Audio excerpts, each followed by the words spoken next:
முன்பு எப்போதும் இல்லாத அளவுக்கு தமிழக அரசியல் களத்தில் தினமும் ட்விஸ்ட் அண்ட் டர்ன் நடந்து கொண்டே இருக்கிறது. தேர்தல் பிரச்சாரத்தில் துவங்கிய இந்த பரபரப்பு புதிய அரசு பொறுப்பேற்ற பிறகும் கூட அடங்கியபாடில்லை. இந்த அதிரடி திருப்பங்களின் உச்சமாக சி.வி. சண்முகம் வேலுமணி தரப்புக்கு பேரிடியை இறக்கியிருக்கிறது முதல்வர் விஜயின் அதிரடி மூவ். தாவேகாவின் மந்திரி சபையில் நிச்சயம் இவர்கள் இடம்பெறுவார்கள் என்று எதிர்பார்க்கப்பட்ட நிலையில் கடைசி நிமிடத்தில் அதிமுக புரட்சி படையை கடற்றிவிட்டு அதிர வைத்திருக்கிறார் விஜய். கட்சி தலைமையை பகச்சிக்கிட்டு உங்களுக்காக சட்டசபையில் ஓட்டு போட்டோமே, கடைசி நேரத்தில் இப்படி வேட்டு வச்சிட்டீங்களே என்று அழாத குறையாக புலம்பி தீர்க்கிறது சி.வி. சண்முகம் டீம். 5 அமைச்சரா இல்லை 8 அமைச்சரா என்று தாவேக சண்முகம் டீம் தீவிர பேச்சுவார்த்தை நடத்தி வந்த நிலையில் கடைசி நேரம் அப்படி என்ன மாறியது? விஜய் ஏன் பின்வாங்கினார்? பின்னணியில் பழனிசாமி செய்த மெகா சம்பவம் என்ன என்பது பற்றி கட்சி வட்டாரங்கள் கூறும் பரபரப்பு தகவல்களை பார்க்கலாம். சட்டசபை தேர்தல் முடிந்ததும் தனி பெரும்பான்மையுடன் வென்ற தாவேகாவுக்கு மெஜாரிட்டிக்கு தேவையான இடம் கிடைக்கவில்லை. அடுத்து என்ன செய்யலாம் என்று அந்த கட்சி யோசித்துக் கொண்டிருந்தது. அந்த நேரத்தில் எதிரெதிர் துருவங்களான திமுகவும் அதிமுகவும் மெகா பேச்சுவார்த்தையில் இறங்கின. 2 மற்றும் 3ஆம் இடம் பிடித்த நம் 2 கூட்டணிகளும் சேர்ந்து ஆட்சி அமைத்தால் என்ன என்று பேசின. பழனிசாமியை முதல்வராக்குவது முதல் திட்டம். கூட்டணி கட்சிகள் மறுத்தால் திருமாவளவன் தான் முதல்வர் என்று சொல்லலாம் என்பது 2வது திட்டம்.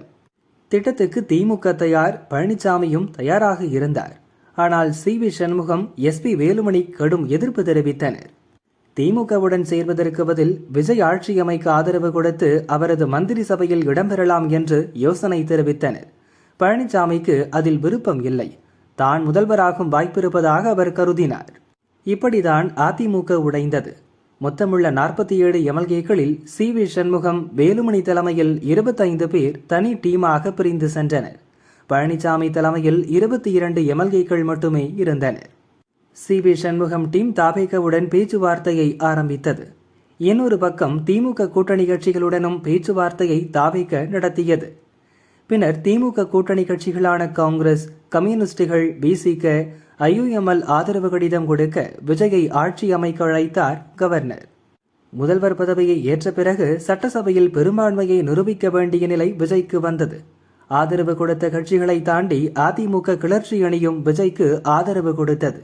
ஏற்கனவே போதிய பலம் இருந்த நிலையில் சி.வி. சண்முகம் அணியின் 25 எம்எல்ஏக்கள் ஆதரவும் சுள்ளையாக விழுந்ததால் இமாலய வெற்றி பெற்றார் விஜய்.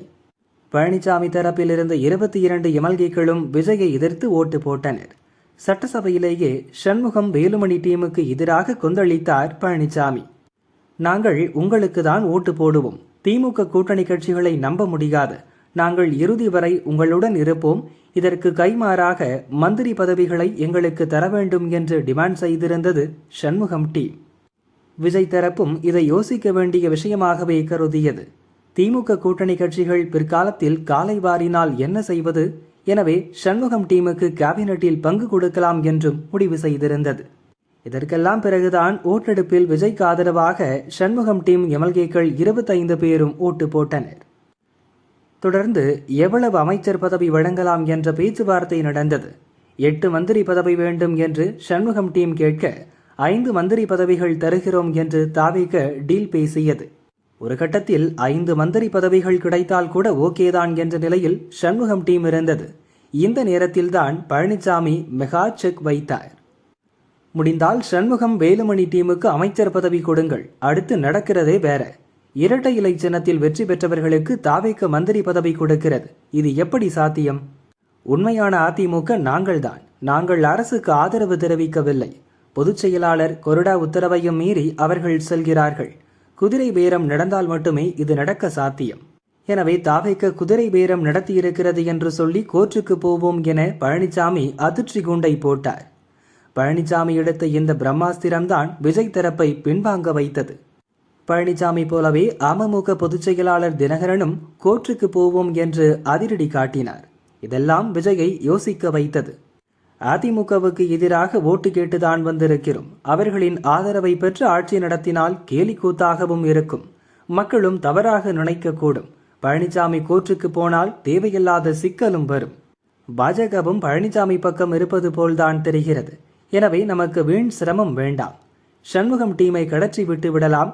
வேறு வழி இருக்கிறதா என யோசிக்கலாம் என்று விஜய் சொல்லியிருக்கிறார். ஏற்கனவே சபாநாயகர் முன்பும் அதிமுக பஞ்சாயத்து நிலுவையில் இருக்கிறது. நாங்கள்தான் ஒரிஜினல் அதிமுக என்று பழனிசாமி சொல்லியிருக்கிறார். 47 பேரின் கையெழுத்துடன் அக்ரி கிருஷ்ணமூர்த்தியை கொறடாவாக தேர்வு செய்திருக்கிறோம் என்று சபாநாயகரிடம் கடிதம் வழங்கியுள்ளார் பழனிசாமி. அதே நேரம் வேலுமணிதான் கொறடா, அவரைதான் நாங்கள் 25 பேர் தேர்வு செய்திருக்கிறோம் என்று சண்முகம் இன்னொரு கடிதம் வழங்கியுள்ளார். தங்கள் கடிதத்தை தான் ஏற்க வேண்டும் என்கிறார் பழனிசாமி. ஆனால் அவர் கொடுத்த கடிதம் போலியானது, எங்கள் கடிதத்தை தான் ஏற்க வேண்டும் என்கிறது வேலுமணி டீம். இந்த விவகாரத்திலும் பழனிசாமி கையை ஓங்கி இருப்பதாக கூறப்படுகிறது. இதில் முரணான நடவடிக்கை எடுத்தால் அவர் கோர்ட்டுக்கு போய் சிக்கலை ஏற்படுத்தக்கூடும். இன்னொரு பக்கம் ஆட்சி அமைக்க உதவிய திமுக கூட்டணி கட்சிகளின் நெருக்கடி வேறு.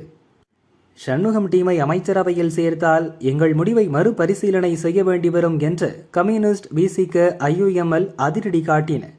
காங்கிரசுக்கும் கூட சண்முகம் டீமை சேர்க்க விருப்பம் இல்லை. இதுவும் விஜயை யோசிக்க வைத்தது.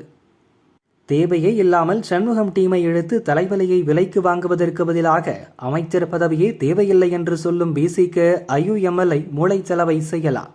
எப்படியாவது அவர்களை அமைச்சரவைக்குள் கொண்டு வந்து விட்டால் அவர்கள் திமுக கூட்டணியை உதறிவிட்டு தாவேக கூட்டணியில் சேர்ந்ததாகத்தான் அர்த்தம். அதன் பிறகு அவர்கள் திமுகவுக்கு செவி சாய்க்க மாட்டார்கள். அமைச்சர் பதவியை வாங்கிய பிறகு பின்வாங்கவும் வாய்ப்பில்லை. எனவே பிளான் பிக்கு மாறிவிடலாம் என முடிவு செய்தது விஜய் தரப்பு. சண்முகம் டீமை உதறிவிட்டு முழு மூச்சாக திருமாவளவன் IUML கட்சிகளிடம் தாவேக மேலிடம் தீவிர பேச்சுவார்த்தை நடத்தியது. ஆதவ் மூலம் நடந்த இந்த பேச்சுவார்த்தை ஒரு கட்டத்தில் வெற்றி பெற்றது.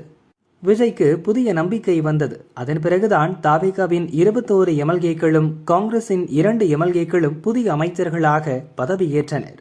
விசிக, IUML தரப்பிலிருந்து தலா ஒருவர் வீதம் 2 பேர் அமைச்சராக போகின்றனர் என்ற தகவலும் அதிகாரப்பூர்வமாக அறிவிக்கப்பட்டது. ஒருபடியாக விஜய் வெற்றி பெற்றுவிட்டார். இன்னொரு பக்கம் பழனிசாமிக்கும் கிட்டத்தட்ட வெற்றிதான். ஆனால் சண்முகம், வேலுமணி டீமில்தான் இப்போது புயல் வீச துவங்கி இருக்கிறது. நாங்க பேசாம பழனிசாமி கூடவே இருந்திருப்போம். மந்திரி பதவி, வாரிய தலைவர், ஆளுங்கட்சி அந்தஸ்து, அது இதுன்னு சொல்லி எங்களை இப்படி நடுத்தெருவில் நிக்க வச்சிட்டீங்களே. அதிமுகவை விட்டு நம்ம எல்லாரையும் பழனிசாமி நீக்கிட்டாரு. MLA பதவியும் எந்த நேரமும் பறிபோகும். அரசியல் வாழ்க்கையே முடிஞ்சிட்டு என்று சண்முகம், வேலுமணி டீமில் இருக்கும் MLAக்கள் புலம்ப ஆரம்பித்து விட்டார்களா? நடந்தது நடந்துருச்சு. திரும்ப பழனிசாமி கிட்டவை போயிடலாம். ஏதாவது சொல்லி அவரை சமாளிக்கலாம். அவர் ஏத்துப்பாருன்னு ஒரு தரப்பும், அதெல்லாம் வேணாம், என்ன நடக்குதுன்னு கொஞ்சம் வெயிட் பண்ணி பார்க்கலாம், கட்சியே நம்ம கைக்கு வந்துடும்னு இன்னொரு தரப்பு சொல்கிறதா. ஏற்கனவே சண்முகம் டீமில் இருந்த KC வீரமணி பழனிசாமி பக்கம் வந்து விட்டார். மற்றவர்களும் சீக்கிரமே வரக்கூடும் வாய்ப்புள்ளது. அரசியல் பரபரப்பு முடியவில்லை, இன்னும் நிறைய இருக்கிறது என்று கட்சி வட்டாரங்கள் கூறுகின்றன.